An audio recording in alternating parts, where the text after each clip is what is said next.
Imagine standing in a packed room and someone you respect, or perhaps someone you cannot stand, throws a sharp, calculated insult right at your face. Your heart rate immediately spikes, your face flushes hot, and your brain screams for a comeback. In that split second, you are standing at a crossroads where one path leads to a shouting match where you both look small, and the other path leads to a level of psychological dominance so profound that the person who insulted you feels like they have just thrown a pebble at a giant mountain. Let us put this into a real-life scenario. You are in a high-stakes Monday morning meeting at the office.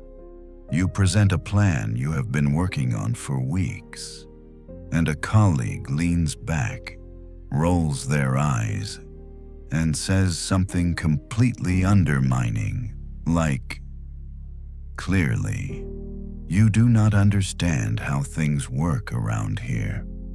Or maybe it is a family Thanksgiving dinner, and a relative casually drops a sarcastic comment about your career choices or your lifestyle.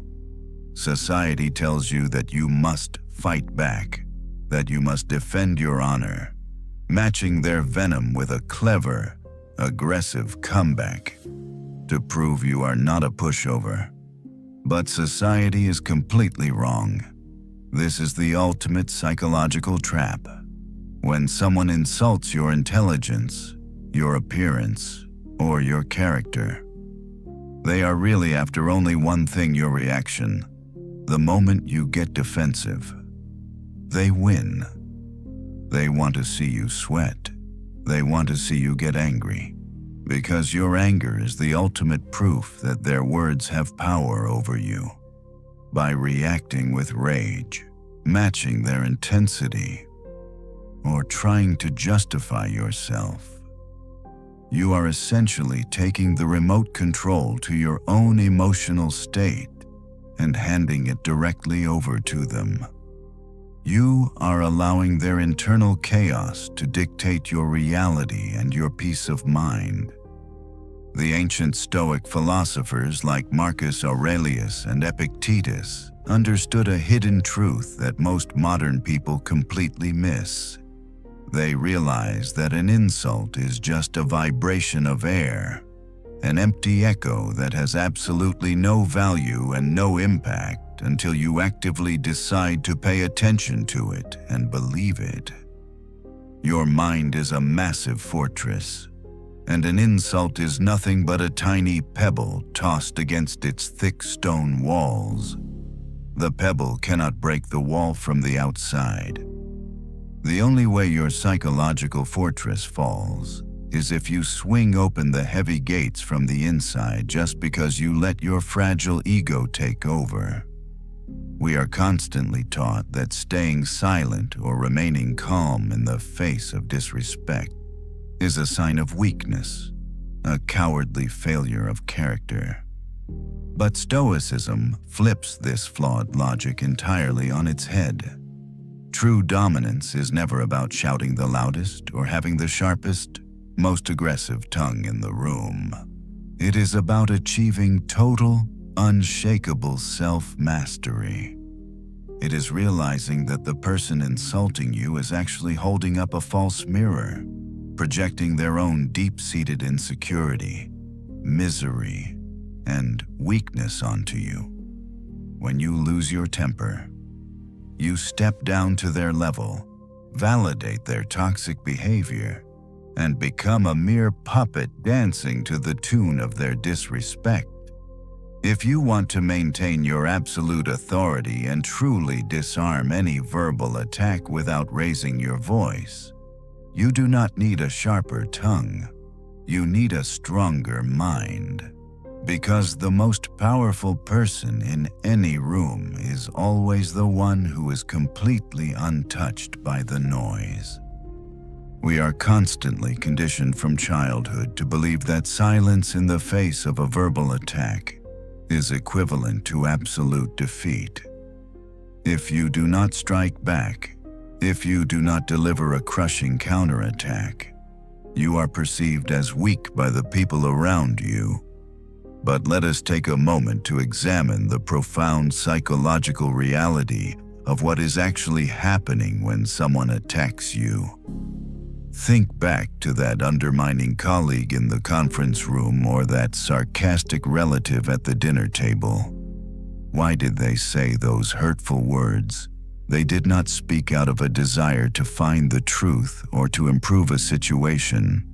They spoke out of a desperate need to project their own internal inadequacy onto you. This brings us to a powerful framework that the ancient Stoic philosophers understood as the false mirror. When a person throws an insult at you, they are indeed holding up a mirror, but they are not showing you your reflection. They are broadcasting their own inner chaos, their own deep insecurities, and their own desperate need for control. If you become angry and defensive, you validate their false reality. You are essentially telling them that their chaotic perception of the world is correct and that they have the power to pull you into their emotional storm. The Stoic paradox challenges our modern reactive instincts entirely. It teaches that the ultimate display of dominance is to absorb the attack without a single ripple of emotional disturbance.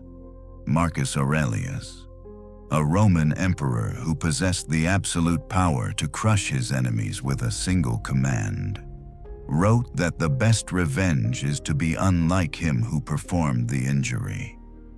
When you refuse to react to an insult, you are not surrendering.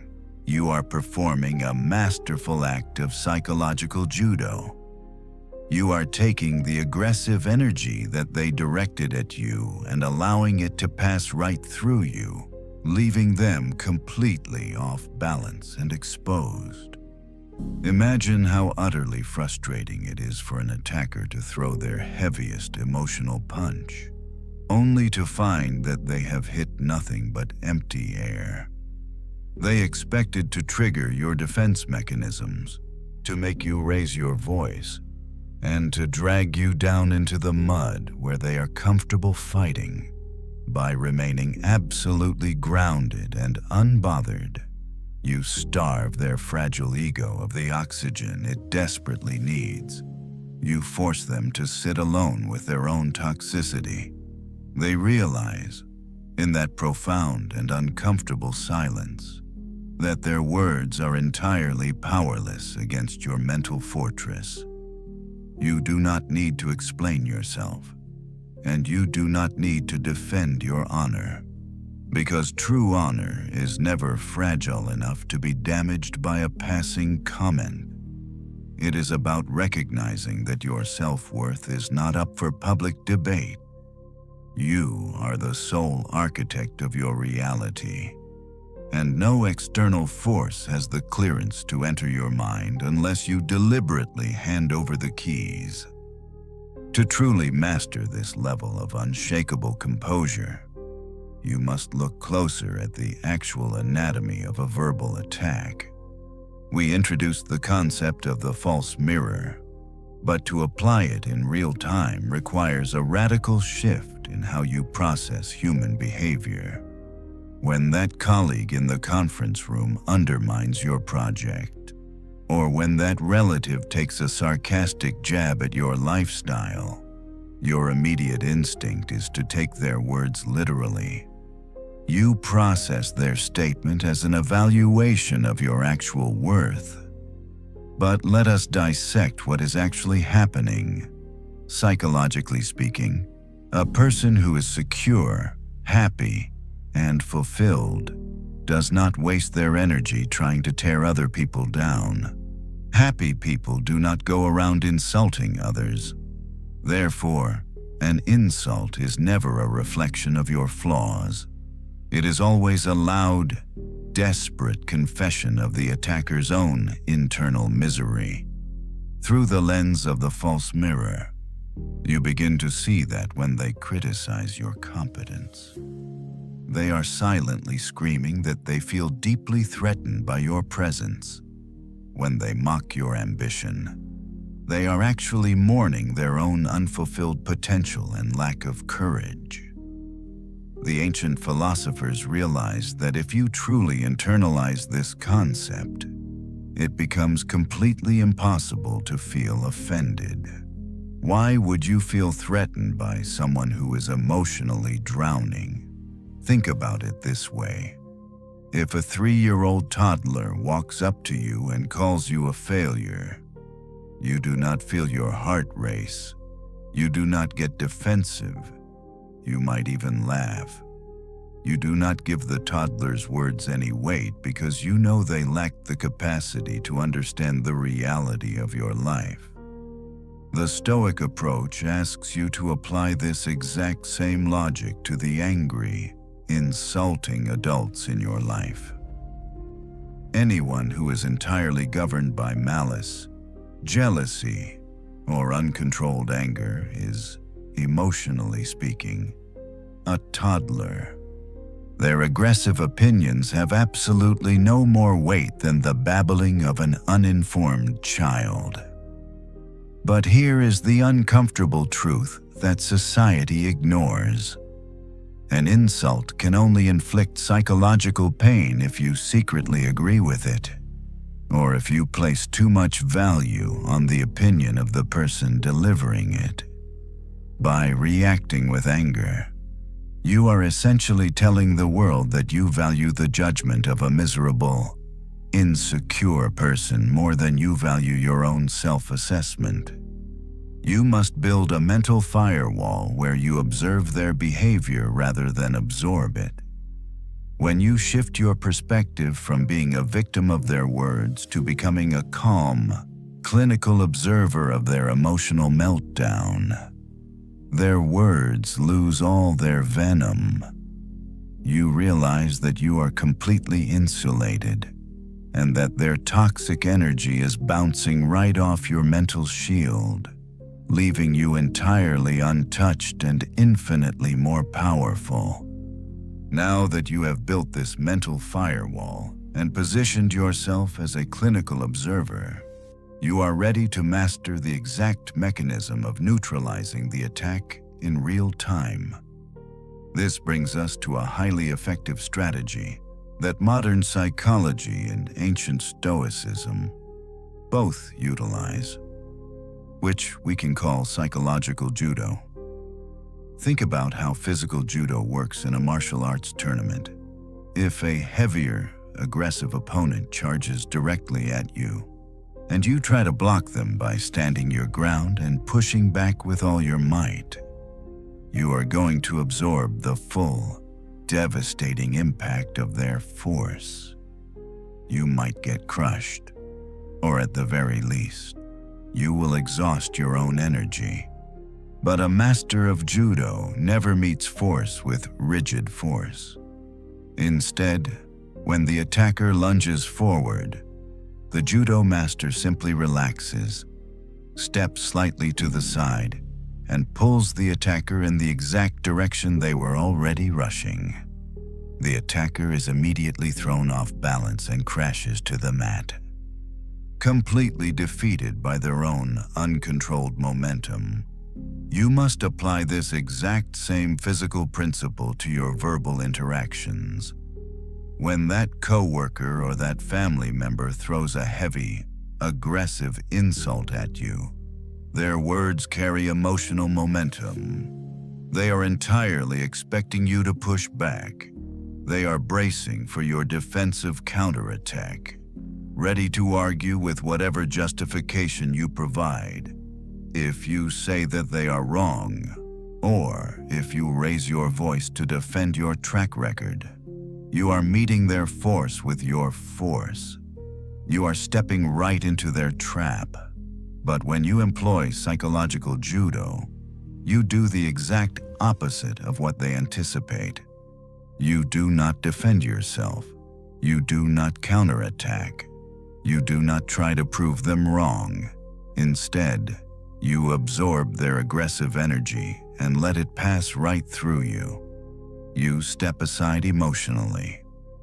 By remaining completely relaxed and refusing to provide the resistance they are bracing for, you cause them to emotionally stumble.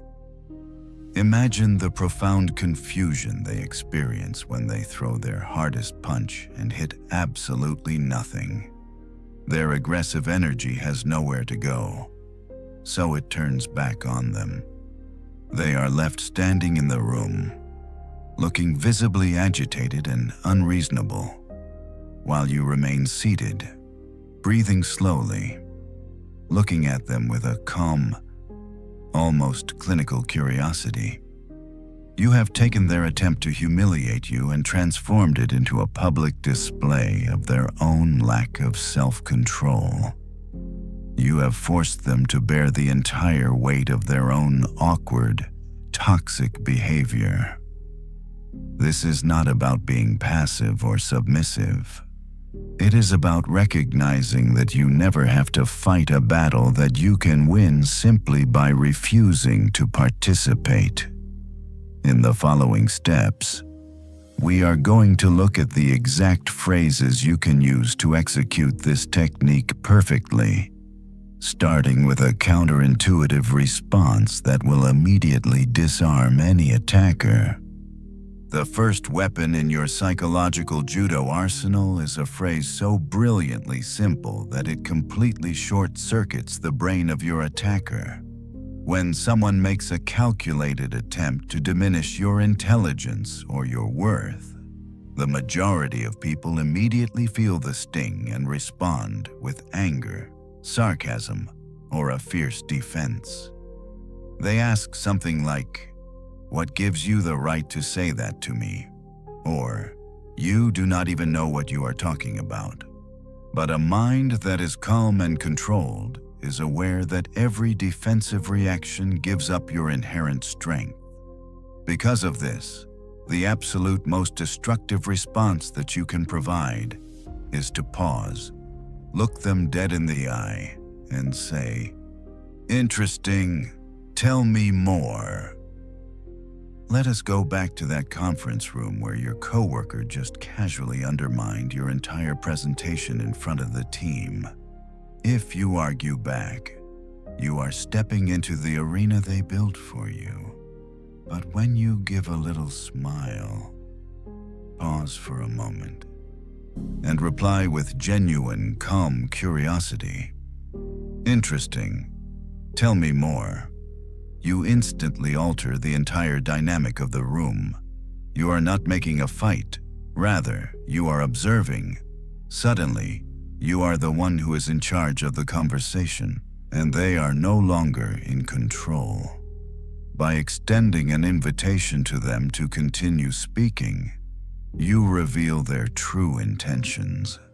They threw that verbal punch expecting you to flinch, but now they are standing there, forced to explain the logic behind an insult that was entirely based on their own emotion and insecurity. The fact that they were merely attempting to antagonize you will cause them to fail spectacularly. You have taken their aggression, absorbed it, and reflected it back to them in a way that challenges them to elaborate on their own absurdity. You shift your position completely from being the victim of an attack to becoming a clinical observer of their behavior. This slight alteration fundamentally changes everything. As the ancient philosopher Epictetus taught, it is not the words themselves that are offensive to you. Rather, it is the way in which you understand what they are saying. If you choose to be curious rather than emotional, you negate their force completely.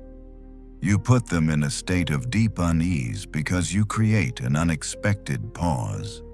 They were anticipating an immediate, heated backlash, yet all they received was your cold composure and unwavering attention. Having such silence compels them to contemplate their own toxic behavior and almost everyone despises that feeling. They were hoping to drag you into the mud for a battle, but instead, they have to deal with an unmovable mentality that looks down on their childish outburst with mild, unwavering fascination. If the first weapon in your arsenal forces your attacker to explain their own absurdity, the second weapon removes their ammunition entirely. When someone launches a verbal attack, they are essentially throwing a lit match, hoping that your ego is highly flammable. They expect you to catch fire, to argue, to defend yourself, and to prove them wrong. This brings us to a tactic of psychological judo, so counterintuitive that it completely shatters the expected script. When someone insults you, instead of pushing back, you simply nod, maintain a relaxed posture, and say, "You might be right." Let us return to that tense Thanksgiving dinner where a relative makes a passive-aggressive jab about your career choices. Or that same conference room where a colleague questions your competence by saying, "You clearly do not understand how this industry works." Your natural biological impulse is to immediately list all of your accomplishments and passionately justify your position. However, the script of society which tells you to constantly defend your honor is a trap. By arguing, you are silently communicating that their opinion matters enough to upset you. When you pause, look at them with total calm and say, "You might be right," you extinguish the fire instantly. You are not actually agreeing that you are incompetent. Rather, you are agreeing that they are entitled to their flawed perception. This response is not an act of surrender. It is an expression of supreme and unshakable confidence. The ancient Stoic philosopher Seneca wrote that no one can insult you if you refuse to be insulted. By offering this fatal agreement, you create a massive emotional vacuum. The attacker was bracing for a loud collision, but you just stepped aside and let them crash into a wall of your indifference. The psychological impact on the attacker is devastating. They wanted to humiliate you, but now they are the ones who look erratic and desperate for a fight that you simply refuse to participate in. You have effectively communicated that your self-worth is so deeply rooted and secure that a passing comment from an insecure person cannot even scratch the surface. This is the true essence of active mastery. The Roman Emperor Marcus Aurelius frequently reminded himself that you have power over your mind, not outside events. By applying this simple phrase, you put that exact philosophy into practical action. You take full control of your internal reality and refuse to let the toxic energy of another person cross your mental borders. Your response forces the entire room to respect your absolute restraint, and it teaches the attacker a humiliating lesson without you ever having to raise your voice. They are left holding the full weight of their own bitterness, completely isolated, while you remain grounded, peaceful, and entirely untouchable.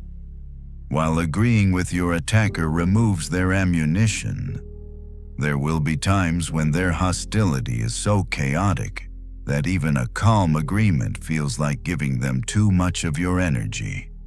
This brings us to the third and perhaps the most devastating weapon in the Stoic arsenal, which we can call the tactical silence. Imagine that the tension in the room has escalated. That aggressive coworker or that hostile relative, frustrated that their previous jabs did not break your composure, throws a final, desperate insult directly at your character. Your instinct, wired by millions of years of human evolution, will scream at you to fill the air with a loud defense. Society dictates that if you do not immediately strike back, you are submitting to defeat. But let us dissect the psychology of an argument. An argument is a transaction of energy. The attacker throws a verbal dart, fully expecting you to catch it and throw it back. What happens if you simply refuse to play the game? When the insult is delivered, instead of opening your mouth, you stop. You count to 3.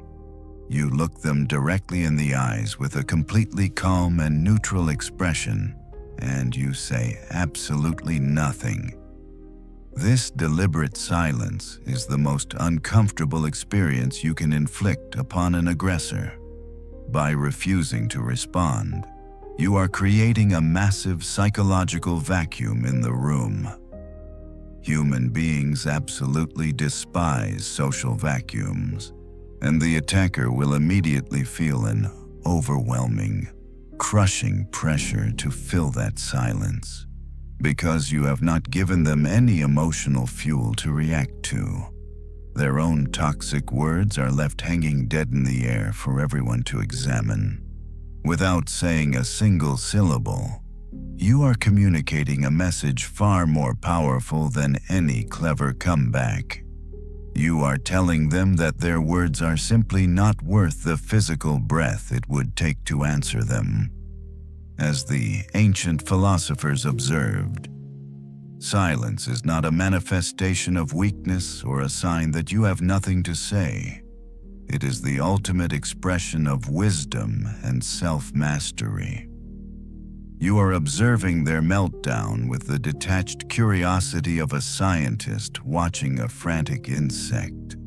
The attacker expected a fierce collision, but instead, they find themselves standing completely alone, exposed and looking entirely foolish.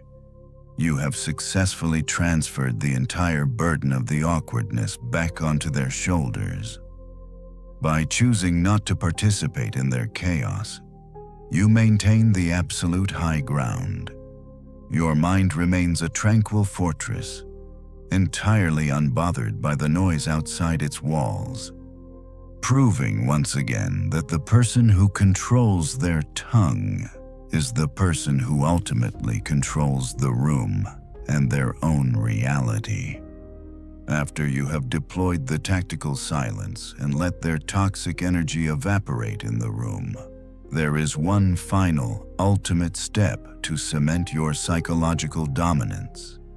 The Roman Emperor Marcus Aurelius, a man who possessed the absolute power to destroy anyone who disrespected him, wrote in his private journal that the best revenge is simply to be unlike the person who performed the injury. We can call this profound concept the revenge of excellence. In the aftermath of a verbal attack, the average person might stay quiet in the moment, but then spend the next 3 weeks replaying the scenario in their head, burning with bitter resentment and fantasizing about the perfect comeback they should have delivered. But if you do that, you are still allowing the attacker to live rent-free inside your mind. You are still handing them the remote control to your emotional state. The Stoic approach requires a radical, uncompromising detachment. When you sit in that conference room and smoothly transition right back into your presentation after an awkward silence, or when you casually pass the food at the family dinner table without a single twitch of annoyance, you are executing the highest form of human freedom. You are demonstrating that their words were so entirely insignificant that they did not even warrant a minor disruption in your focus. You cannot control the chaotic, toxic behavior of other people, but you have absolute, total control over how you respond. By responding to an unprovoked insult with calm, unwavering excellence in your character and your daily actions, you prove their negative words false without ever having to engage in a petty, exhausting argument. The attacker realizes with horrifying clarity that they are completely powerless against you. They threw their heaviest emotional weapon, and it did not even leave a scratch on your mental armor. This level of self-mastery completely shatters the expected social dynamic. We are often terrified of insults because we fear that not fighting back aggressively makes us look weak to the rest of the tribe. But if you look closely at the most powerful and respected individuals in any room, they never scream back at their critics. They never stoop to trade insults in the mud. They operate with a quiet, terrifying composure. True authority is not the ability to crush your enemies with a sharper tongue. It is the ability to remain entirely indifferent to their desperate attempts to crush you. When you reach the point where your self-worth is rooted entirely in your own character and the things you control, rather than in the unpredictable opinions of miserable people, you become psychologically invincible. You take the negative energy they directed at you and transform it into absolute proof of your own unshakable superiority. We live in a society that is absolutely addicted to outrage, noise, and constant reaction. Everywhere you look, from that tense Monday morning meeting to the crowded family Thanksgiving dinner table, and even in the digital world of social media, insecure people are constantly throwing emotional bait. They are desperately hoping that you will bite, so they can drag you down into the mud and make you share their internal chaos. But now, you possess the ultimate psychological blueprint to remain completely untouchable. You have learned that true dominance is never about shouting the loudest or delivering the sharpest comeback. It is about achieving total, unshakable self-mastery. When you walk out of your house tomorrow, you must prepare yourself just as the Roman Emperor Marcus Aurelius did. He reminded himself every single morning that he would encounter people who were arrogant, jealous, ungrateful, and cruel. He did not view this as a tragedy, but as a basic biological fact of human nature. When you expect a dog to bark, you are not offended when it actually barks. In that exact same way, when you encounter a bitter, insecure person who tries to tear you down, you should expect them to lash out. The moment you feel offended, you are making an error in your own judgment because you're expecting them to be better than they actually are. By lowering your expectations of toxic behavior, you radically elevate your own level of peace. You have now built an impenetrable fortress around your mind. The next time a coworker attempts to undermine your intelligence, or a relative takes a sarcastic jab at your lifestyle, you will not flush with anger. You will not rush to defend your honor. You will remember the concept of the false mirror, realizing that they are merely broadcasting their own misery. You will use psychological judo, stepping aside emotionally and letting their aggressive momentum crash into a wall of your indifference. Whether you deploy a calm invitation for them to explain their absurdity by saying that it is interesting and asking them to tell you more, or you shatter their expectations by agreeing that they might be right, or you crush them with the heavy weight of a tactical silence, the result is always the exact same. You leave them holding the entire burden of their own toxicity. You prove that you are completely insulated from their noise. In the end, the mind that speaks the loudest is frequently the mind that is the weakest, while the mind that is truly tranquil is the one that simply cannot be broken. You have mastered the highest form of human freedom, which is the profound realization that no external force, no angry person, and no bitter insult has the authority to alter your emotional state without your deliberate permission. You are the sole architect of your reality. Let them throw their stones, and let them shout into the wind. Their words are just empty echoes, while you will continue to walk forward with a quiet, terrifying composure, knowing that the most powerful person in any room is always the one who is completely untouched by the noise. The next time you face a verbal attack, remember that you alone hold the keys to your mental fortress. You do not have to give your power away to those who thrive on chaos and insecurity. If you found these Stoic strategies valuable and want to continue mastering your mind and building unshakable emotional resilience, hit the like button and subscribe to the channel right now. Drop a comment below sharing a time you stayed completely calm under pressure. Stay grounded, stay untouchable, and always remember that true strength is found in self-control. See you in the next video.